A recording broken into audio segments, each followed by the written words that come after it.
were actually out on the streets assisting our other ambulance with another call. So when the call came in, we had a very quick response. We were already in the truck, took off that direction, realized the nature of what we were dealing with, not a normal call for us.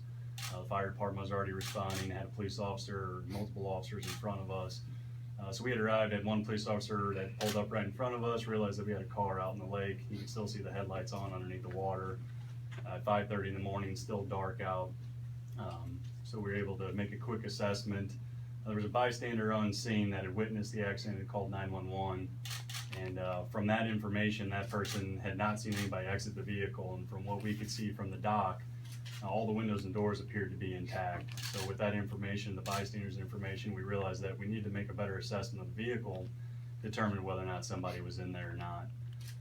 So that there was no one sitting in those, but I took my arm and swept around in the water to make sure no one was down underneath the dash area.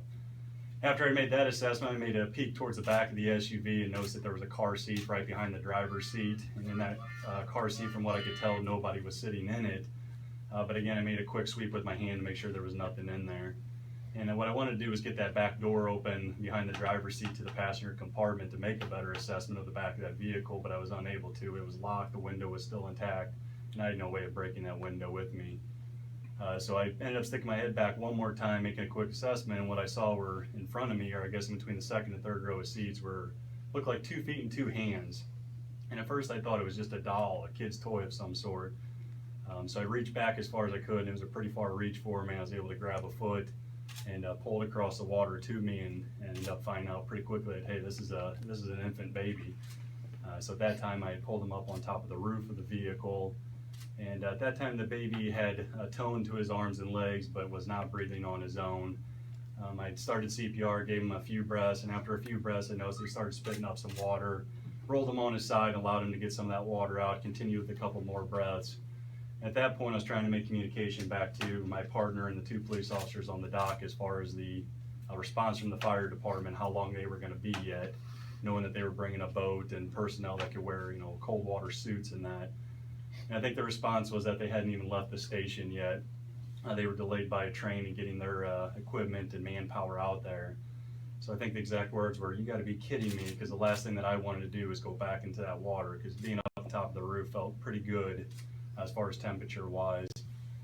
So after making a quick determination that I was now getting myself into trouble and that I was freezing and would have to make a quick decision whether or not to stay or to go, I determined that for the best for the baby and for myself that we needed to go.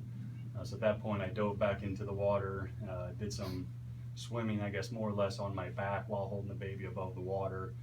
And I swam for maybe 10 or 15 feet before I was able to touch the ground. And at that point I was able to touch ground and I was able to run the rest of the way through the water. And at the dock, I handed the baby off to one of our police officers and Ty, and they rushed him over to the ambulance. And at that point I believe the baby was breathing. More or less treatment in the ambulance was just supportive care. Ty had corresponded with the helicopter to get it available for transport to St. Louis. And then mostly our efforts were just warming the baby and supportive care from that point. So.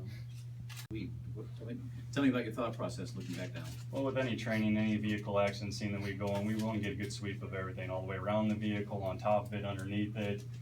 So just because no one was in the driver's seat or passenger seat, which likely we would find them at, we always, as the fire department, ensure that the entire vehicle is clear by the time we're done.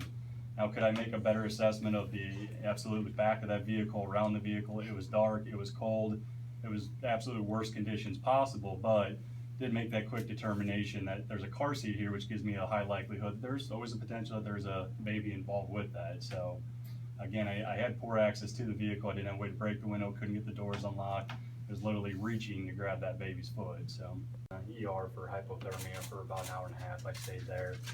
So by the time I got home, I was just looking to more or less stay warmed up the rest of the day. So it was nice to hold my kids and play with my kids, but as far as mentally, I was just drained, I think. And plus, we were coming off a 24-hour shift, so that would be pretty normal for a normal shift anyways, to come home and want to relax. But it was definitely nice to see them and play with them.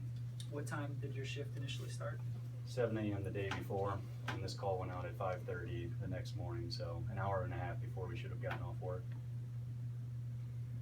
I'm sorry, who was stuck with the train that was coming to support you? The fire department response was delayed with their ice suits, and they've got an inflatable boat. because the train tracks run right through there. Yes. You guys, do you get stuck sometimes that way as well? Well, sometimes we do, but not this Not that morning. much. to give Not that correct. one. So I guess I'm getting at is, We're around the clock that, do this job to protect other people, so, obviously call us if you need us. Same thing, you're not comfortable with the spotlight? I'm ready to go back to work on my normal shift and things get back to normalcy. I was thoroughly thinking to myself, this is a terrible decision, and I really just need to turn around and go back to the dock because I'm gonna get myself into a lot of trouble. But at that point though, I was committed, I was already wet, I was already cold, I'm already halfway there, but there was a split second in my mind where I thought, you really just need to quit what you're doing and turn around. And now looking back, I'm darn glad that it continued all the way to the car, and as I said, you look at, the degrees outside is 29 degrees, water temperature 45 degrees, kind of the numbers that I've heard. But being outside of that water and on the roof of that car actually felt somewhat comfortable. Being in the water was not comfortable at all. I mean, absolutely pain all over, muscles freezing up, not wanting to work. And so when I was doing CPR on top of the car and I was communicating with the guys at the dock, and they kept saying, just stay there, just stay there. And I thought, yeah, that actually sounds pretty good. I would like to just stay right here. But that option wasn't necessary. I mean, I had to get back to the dock. So I just knew it was a short 75 feet. I just got to get back to the dock. And then from there, it's, warm showers, warm ambulance. So. And again, you're swimming and you're holding the baby up? I mean, Yeah, talk about and that trip back. From the trip back, like I said, I was using more of like a backstroke and swimming with one arm and holding the baby with the other one above the water. And like I said, that was only a short period of time that I had to swim before I was able to stand up. I mean, total, I probably could have stood up the whole time. Just guessing 5 foot deep was what that water was around the car, and I'm 6'1". But swimming was faster than running in that depth of water. So I didn't have to swim for very long on the way back. I chose to swim on the way out there because I knew it'd be faster. sounds like you kind of decided. A different outcome. I don't know how much longer that baby could have, been floating on top of that water before he no longer would have been revived. I don't know. I don't know those answers, but there's a lot of things that really had to line up for this baby to have such a successful outcome.